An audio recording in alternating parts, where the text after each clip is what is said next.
Welcome to Beyond Bacalhau, Cracking the Portuguese Business Code by Raquel Batista.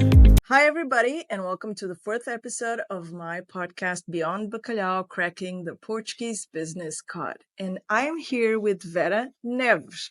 Now, she is the perfect virtual assistant, and we are going to go around her tasks and around what it is to be a virtual assistant, because let me tell you, I don't think there is a more important function or job to back up any entrepreneur that wants to really focus on their business. So we've been talking about what it takes to build a business in Portugal, and one of the things that I think is most crucial is the delegation of tasks. So Vera Neves, hi and welcome. Hi. Vera Neves works with me, so we are a team, and we've been going on for over a year now, right?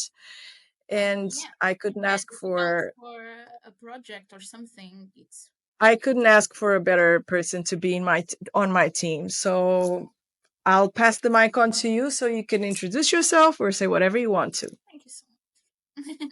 It's a pleasure, and thank you so much for having me on your podcast today. So I'm your virtual assistant and virtual assistant to other entrepreneurs, mostly women. That's what has come through to me. Maybe that's the vibe I put out in the world, and people find me or I find them. I don't know. You tell me what you think. I think it's destiny. You probably find each other. But so I'm very communicative, and I was always the type of person that didn't want to be still behind a desk in a 9 to 5, grinding away for a set wage and see my life go by. So I've never wanted that for me. So when my son was born, I was like, I'm out of it. I'm out of this business of working for others and do what other wants from me and being in routinely tasks that say nothing to me. I've worked in a lot of different corporate office jobs, didn't find a passion on any of them. And I came across with the opportunity to be a VA. So I started with admin tasks, helping people with emails and data analysis and things like that, like I used to do in my previous jobs. But then, because I really like communication, I started to delve deeper into brand communication, marketing, started to do a few courses, started working on it. My very dear customers have always been very open for me to take on extra roles and extra duties within their own businesses. And here I am now, which I'm mostly working in the communication side of things on businesses and not so much on the admin anymore. I'll still do it sometimes, but being a VA is great because I see the results I give you. I see how I can help you directly, and I can have a thriving business of my own without depending on obviously a corporate business that is focusing on me as an employee. But let me commend you, Vera, because it took you far less years than me to realize that that rat race of 9 to 5 and working for someone else is the worst thing that you could do. And the best thing, and I didn't have an entrepreneurial mindset at all. And I commend you, because I think that it was difficult. Of course, there were a lot of difficulties with doing that move, but I think you so naturally enter the entrepreneur space, and you knew how to adapt your roles and your tasks, and you knew where you wanted to go, you knew what training you wanted to go to. And I think it's not everyone that knows the direction that they can take, and most importantly, that actually have the training and abilities and skills to do what they set out to do. Because we know that a lot of times people in this space think they know it all, but it takes a lot of training, and it takes a lot of time invested in training to know what you know. So walk me through all the training and all the things and your hard path that you had to get that you had to do to get here, and how you adapt your work to each brand. Because I know in these 2.5 years that I've had my business, I've changed my brand. And quite recently, we've changed collectively together my brand significantly. And you adapted, it was nothing. And you have the ability to be inside people's head. And I think that's just like, I don't know how you do it, because I didn't need to say that much. We had a couple of meetings, and the next thing I knew, you were writing newsletters and I was reading them, and like, because you knew how to get inside my head and my brand and my space. So how do you adapt your job to each one of your clients? I'm Portuguese. I studied in Portugal. Then I wasn't happy at all with Portugal when I was in my early 20s. I wasn't happy at all. We were in the middle of a recession. It was really difficult. It was really hard. So I packed my bags and I said, I'm going to be an au pair in the UK for a year. And I went. I went to be an au pair in the UK for a year. And then I decided I was not staying a year. I was going to try to further my studies and pursue higher education over there. And what was meant to be a 1 year adventure just for me to get away from Portugal and have a refreshing new experience turned into 6 years abroad. Yes. I'm the kind of person that when I put something in my head, I'm like, I'm going through with it. It You may be have to, as an forever. entrepreneur, right? I'm going through with it, and I'm going to find out if it's a bad idea. I will feel it in my own body, in my own soul. I'm not waiting for someone else to do it. I'm just like, I'm doing it and learning from it. And so I did. I went to the UK. I stayed there for 6 years. I studied over there. I had multiple jobs over there. Then Brexit happened, and I was like, you know what? I'm very mad with the UK right now, so I'm going back to Portugal, and I did. And I returned. I got married. I had a kid, and the pandemic was over us. What a timing. Yes. So, and it was in the midst of the pandemic and having my kid that I decided to do this. And obviously, it takes years for people to learn things that I'm doing right now. And I'm still learning as I go. It's impossible. It would be ridiculous for me to say that I know everything to do about branding or marketing or communication or whatever. Absolutely not. There are many, many people way, way, way more knowledgeable than I am. The main thing for me is okay, I have some facility in talking and in writing and communicating, and I decided that that would be an asset that I have, as with the speaking English and Portuguese and understanding the intricacies of the language, like you say so many times. I've been learning English since I was a kid. My parents paid for me to have English classes from the point I was like 7 years old, from the point I went to primary school. So I was very lucky and very privileged in that sense. But obviously, the years in UK, those 6 years were massive for my language skills, absolutely. How, let me ask you, the most amazing thing that I think you do is you have different clients. We know that your universe is mostly women entrepreneurs, but how are you able to adapt to different businesses? And I know you have a lot of different businesses very different than mine. How do you adapt, and how do you get You inside guys are all the head of your clients? you guys are all different. I've never worked with two people in the same sort of business at the same time for many reasons. One, because it never happened, so just chance. Second, I wouldn't want it to happen anyway, because I think it would be a little bit against, not Yeah. very ethical to be working in two businesses that are competing against each other. So I wouldn't feel comfortable with that. And then I am lucky that the people who work with me really just share truthfully what their goals are, what their objectives are, and who they are at their core. So I feel like I've been working with you for over a year, Raquel, but I know we have known each other for over than 2 years because we had a project and we stopped, and then we took on this longevity role with me inside Lighthouse. And I feel like I know you. I feel like you always talked with me in a way that it wasn't just service provider to business owner. It was always a very organic conversation, organic sharing of values, purpose, and objectives. And then it's just a matter of analyzing what you are already doing in the sense of organically content that you have and the way that you portray yourself when you talk about your business and your company.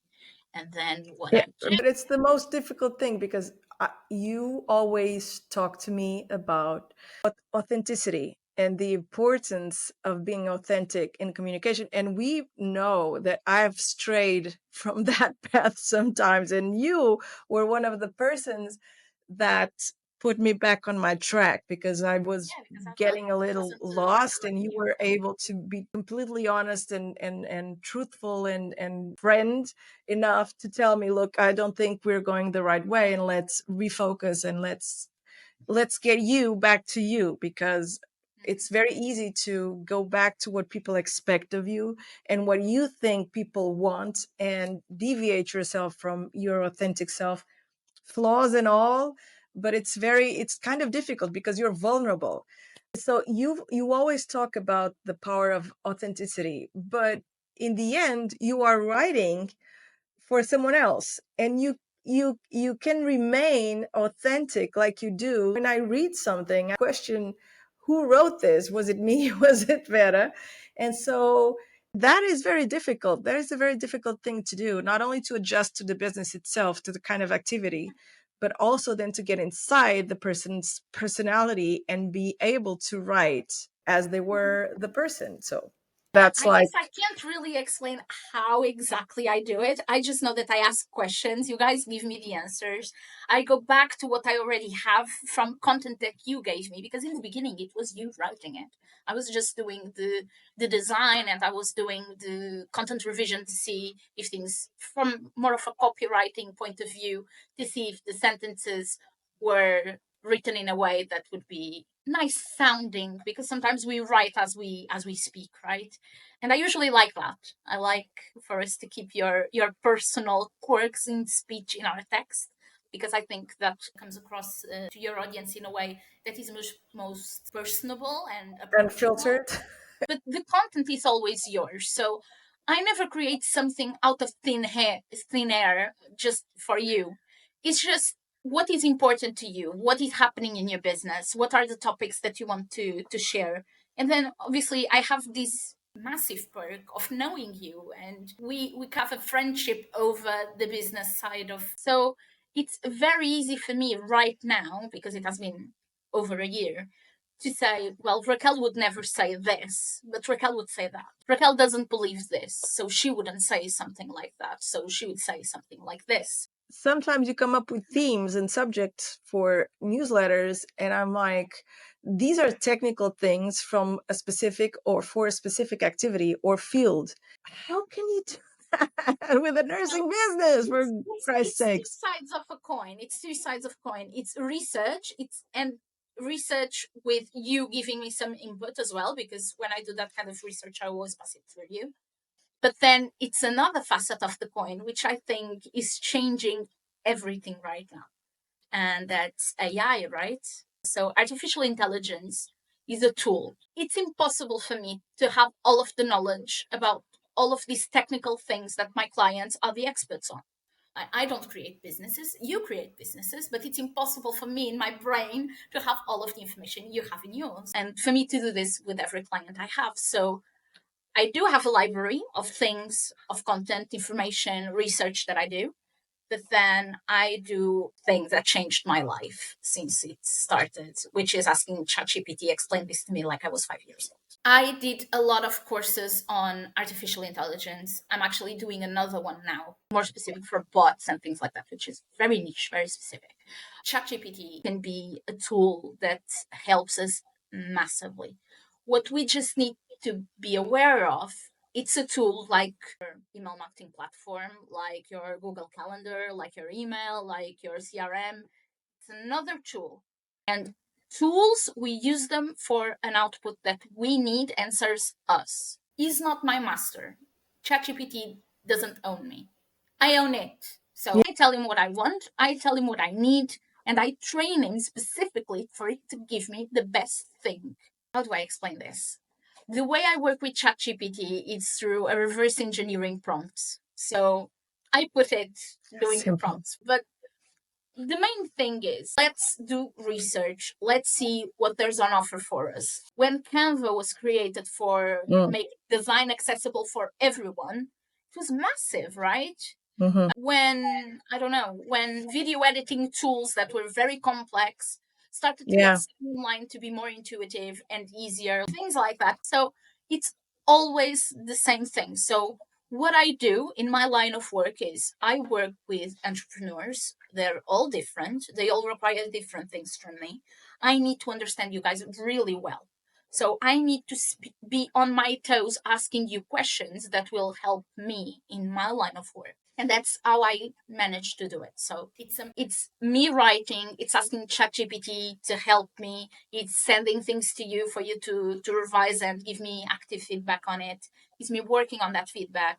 There's a almost a psychological component to that where you get into the tone and the voice of the person, and that I think is massive. And exactly what you said. So the ability to use several tools, not be puppets of them, but you using them to your service. And we are reaching a topic that I really wanted you to to speak about. I realized the importance of delegation. Now, delegation is like a principle of any entrepreneur, and a lot of people do micromanaging, and that's a killer of business. We'll talk a lot about this in we go through business consultancy, but you cannot micromanage, and you really have to delegate. But delegation takes trust, right? Because you have to trust the person that you're delegating to, that they're going to perform the way you want them to perform. But I would like you to talk about the importance of delegation and how you view from your end, the receiving end of that delegation, the responsibility and the whole ecosystem, because it's not just newsletters, is knowing the person. It's when you're a virtual assistant, there's a lot of different stuff that you can do, so you have to really be able to pick up on faults or on the abilities of people that you're serving, so your clients. So you really have to know what they suck at so that you can go and be great at it and do that task for them. So Yeah, so I actually can speak now from some sort of experience on both ends, on receiving and right. delegating, because I'm delegating as well, like now. Um, and yes, trust, it's important. So I would always say for you to have on board on your team, especially when your business is starting out and you are just for the first time feeling like you need help. Find someone that you feel like resonates with you, whose values are similar to you, Mhm. of the way they speak, the way they communicate, that resounds with you. Because look, I wouldn't want someone with values completely opposite from mine. I Right. wouldn't want a workaholic to be taking over my business, because that's not me. On the other hand, I really like the people I have working with me because I feel like they complement me. So I'm not saying find someone exactly like you. I find saying find someone who resonates with you, who you feel comfortable with, but that complements you. So what I do is, when I'm going to give a very simple example. You know that we have weekly newsletters for Lighthouse. I'm focusing on the newsletters because it's the Yeah. easiest. We have four or five newsletters per month. They are sent on Fridays. So on Monday, I'm after you to either approve the topic or my research or whatever. And then I say, okay, the news is to be sent on Friday. So I know myself and I know I'm a stressor person. Like I get jitters, I get nervous, but I'm very good at procrastinating. Okay. So if the deadline is Friday, my deadline is Thursday. So that pushes everything forward 2 or 3 days for me to have the time to do everything and give you time for you to review. So that's why on Monday and Tuesday, I'm stressing you out and And asking. you're after me. We have to be, because and the amazing thing, we've worked together long enough to go through different stages. And times where that I have a lot of things to talk about and there's a lot of things that I want to say. And then there's periods where I'm like, I don't know, like, what do I have to say? I can't come up with anything to say that's that's value. And one of the things that you do is you give me those pointers. I mean, the times where I was like, Vera, like, I'm out. I have no idea what I'm going to talk about. Help me.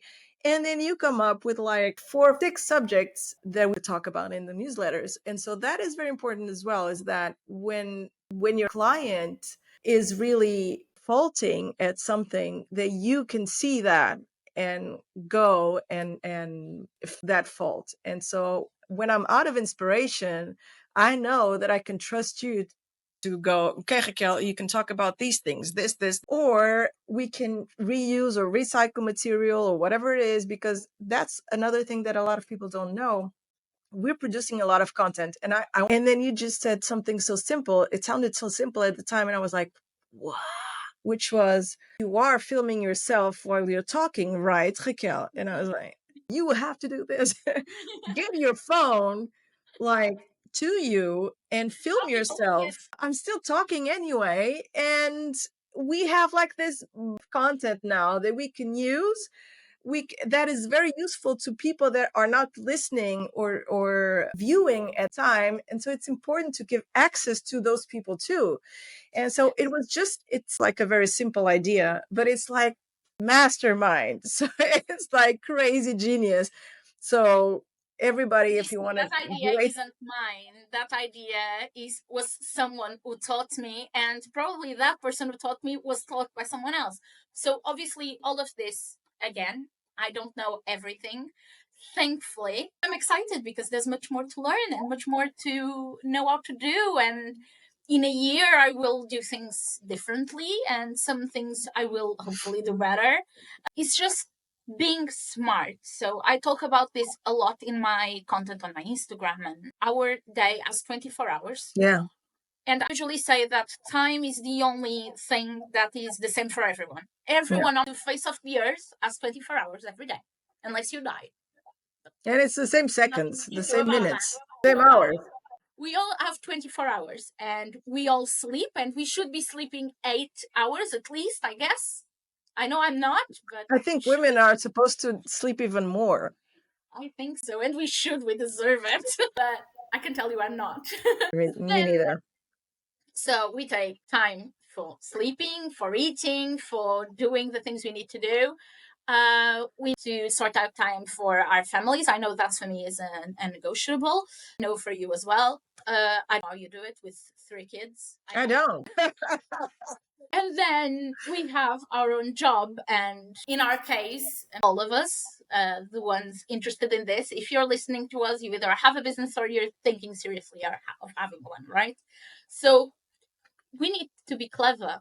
And it doesn't come easy. To me, it's like a lot of trial and error, figuring out my organization system for my Yeah, everyday. but it's important that we evolve and that we adapt and that we adjust and we keep learning. And especially as mompreneurs, mom. So it's important, specifically when you're a mom and you have a lot of things in your plate. And I always say, we cannot do it all. So if I'm doing great, like at content and whatever for the business, I know that, it's probably a mess. And when I get my house in order, which I did like in December, because I had like a week break in my business, and I got rid of a lot of things and a lot of junk and a lot of things in my house, and I feel freer. But then when I got back to the business, it's like near, because I was like, oh, I have to figure out this thing. I cannot do CRM. How am I going to organize this? So if we're doing great at one thing, we cannot be doing great at another thing. So, That's the thing about life as well, is like we are always seeking balance, but balance doesn't exist in a 50-50 way. Balance right. is today is more important that I get all of these tasks done, because then it's the weekend that I don't want to look at my laptop for 48 hours. And that's balance to me. Balance to me is not being equal on everything at the same time. For me, balance is being very intentional and very focused on what is that I'm going to do and what is that I don't want to do, which Mm. sometimes the I don't want to do weighs even more than what I want to do, to be honest. It's a matter of choosing and then acting on it. And as someone who is pretty to be ADHD here, it's like I can get distracted very easily. So I need to lock all of my distractions. And that means that I have an app on my phone that blocks my phone for I don't know how many hours if I need to. Wow. And yes, but it's hard. I know. And I love them and then I want to go on them and I can't. But then it focuses me to just get it done. And people sometimes say, "Oh, you're very organized." No, I just fake it. Like I put possible timelines for my own sake. So then I know that I'm very stressed right now getting all of this done. And then I know I can relax and just not be worried about it because it's done. And But it's important and because the you know people are yourself. relying on me. Yeah, because the thing I hate the most, look, if my content doesn't come out on the days I want it to come out, I'm absolutely fine with it. I don't care. Oh, it didn't come out today. Oh, whatever. Oh, I Same. didn't manage to write up the content for something else. Oh, whatever. It's fine. If I have a client that tells me, Vera, can I get this up to, I don't know, that date? I might send it at least 24 hours before or a few hours before or on the morning of the day. There's no thing worse for me job wise than to feel like I failed my clients because to me, my result is your result. I'm only thriving if my clients' businesses are thriving. So if we are doing actions and you're trusting me with those actions, I want to deliver them as the best as I can in the Yeah. most the way that I look at it and I'm proud of it. And I want you to be happy with it as well. That's why I want to give it a few days. So if you want changes, I can still do them beforehand and things like that. So I wouldn't relax on a weekend if I knew I didn't do something properly or if I knew I failed a deadline for a client. So it's hard, but it's just this juggling act of like trying my best. And obviously sometimes life Yeah. happens. You and other clients have always been like the most respectful and the most easygoing and the most empathetic people like ever. Well, it's easy because you deliver, Vera, and that is something that I see nowadays. I see so many people that are not competent, and I know that 98% of the reason is because they're not happy with what they do. So I think there's like a percentage of factoring liking what you do in being successful and being able to juggle and actually do what you set out to do. And it shows that you like what you do. It shows when people are devoted and dedicated to something that they like to do. And that's why I really wanted you to be on this podcast because you are an inspiration for people and women to actually take that jump and do something that they really like. And even if it's just starting as a backup plan and then moving it on as a principal activity, even not being perfect, and we know that everything happens, but it is very important. And that to me is such a great example to see women not afraid of having businesses, not afraid of taking chances. And I mean, love to see that because but again, it shows that you like what you do because you are very competent because you don't get like, oh, I don't know how to organize and I had ADHD and stuff.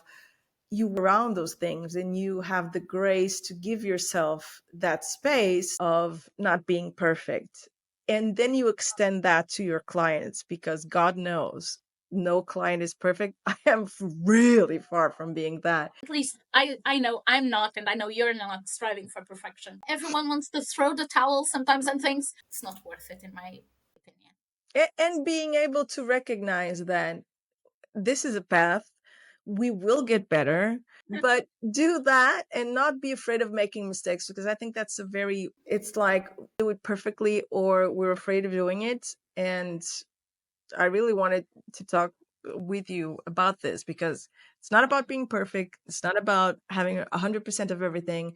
It's about knowing yourself, working around your of flaws, organizing or faking that you're organized somehow. Like I was saying, you have 24 hours. Everyone has 24 hours. You choose what you do with those 24 hours, Yeah. besides sleeping, eating, and whatever. And the thing is, why should you be miserable? Why should Yeah. you be unhappy? What kind of role, like if you have a family, what kind of example do Oh, you yeah. want to give your children? What kind of, like, that was my tipping edge. Like, that was my point of break. It was, I had Mhm. this 3-month-old infant in my arms, and I was like, what am I teaching him?